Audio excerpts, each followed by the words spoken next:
दोस्तों, भारत के सबसे बड़े उद्योगपतियों में से एक और देश के सबसे सम्मानित व्यक्तियों में से एक रतन टाटा साहब अब हमारे बीच नहीं रहे। 86 साल की उम्र में मुंबई के ब्रीच कैंडी अस्पताल में उन्होंने अंतिम सांस ली। उन्हें भारत का रत्न कहा जाता था और संभव है कि उन्हें जल्द ही भारत रत्न सम्मान से नवाजा जाए। हालांकि अगर उन्हें यह सम्मान जीते जी मिलता तो उनके कद और प्रतिष्ठा को और ऊंचा करता। लेकिन रतन टाटा साहब वो इंसान थे जिनका सम्मान हर कोई करता है, चाहे वह आम आदमी हो या उद्योग जगत का कोई बड़ा शख्स। रतन टाटा साहब अपने अरबों की संपत्ति के बावजूद बेहद सादा जीवन जीते थे। उनकी विनम्रता, सरलता और दयालुता से उन्होंने करोड़ों लोगों का दिल जीत लिया था। उन्होंने न सिर्फ अपनी कंपनी को ऊंचाइयों पर पहुंचाया बल्कि समाज सेवा के क्षेत्र में भी बड़ा योगदान दिया। पर क्या आप जानते हैं कि रतन टाटा साहब ने कभी शादी नहीं की? उनकी पूरी जिंदगी अकेलेपन में गुजरी। इसका कारण एक ऐसा किस्सा है जिसे सुनकर शायद आपकी आंखें भी नम हो जाएंगी। रतन टाटा साहब का निजी जीवन उतना ही सादा और सरल था जितनी उनकी शख्सियत। वे कभी लाइमलाइट में नहीं रहे और अपनी निजी जिंदगी को हमेशा निजी रखा। लेकिन एक बार उन्होंने अपनी जिंदगी के उस हिस्से का जिक्र किया जिसमें प्यार और तन्हाई का दर्द छिपा हुआ था। रतन टाटा साहब जब अमेरिका के लॉस एंजल्स में पढ़ाई कर रहे थे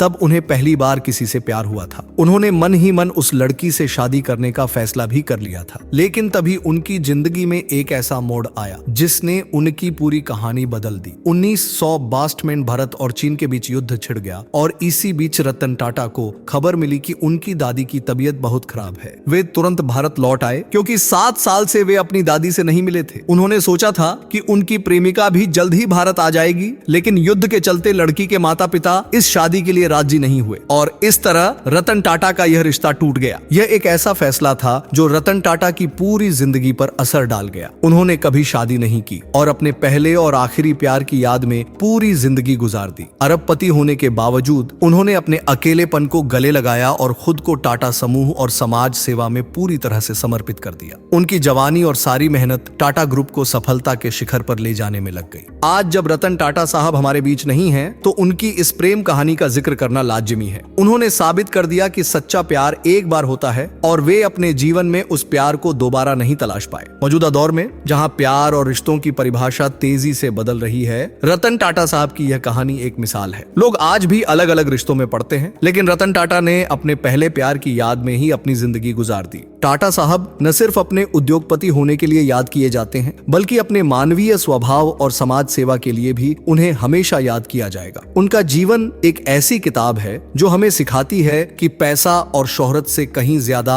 अहमियत इंसानियत और रिश्तों की होती है। रतन टाटा साहब ने देश को जिस ऊंचाई पर पहुंचाया वह काबिल ए तारीफ है। उन्होंने टाटा समूह को न सिर्फ भारत बल्कि पूरी दुनिया में एक बड़ा नाम बना दिया। उनके नेतृत्व में टाटा सन्स ने न सिर्फ व्यापारिक सफलता हासिल की बल्कि समाज सेवा के क्षेत्र में भी उल्लेखनीय योगदान दिया। उन्होंने हमेशा इस बात पर जोर दिया कि व्यापार का असली मकसद सिर्फ मुनाफा कमाना नहीं है बल्कि समाज के उत्थान के लिए भी काम करना है। यही वजह है कि टाटा ट्रस्ट के जरिए उन्होंने गरीबों और जरूरतमंदों की मदद की और देश के विकास में महत्वपूर्ण भूमिका निभाई। रतन टाटा की सादगी और उनकी सोच ने उन्हें लोगों के दिलों में अमर बना दिया है। वे एक ऐसे इंसान थे जिन्होंने कभी भी लाइमलाइट में रहना पसंद नहीं किया और अपने काम से ही अपनी पहचान बनाई। आज जब हम उनकी कहानी सुनते हैं तो यह साफ हो जाता है कि वे सिर्फ एक बिजनेसमैन नहीं थे बल्कि एक सच्चे इंसान और सच्चे प्रेमी भी थे। टाटा साहब के जाने के बाद देश गमगीन है। उनकी कहानी से हमें यह सीखने को मिलता है कि जिंदगी में धन और दौलत से बढ़कर भी कुछ चीजें होती हैं, जैसे सादगी, इंसानियत और सच्चाई।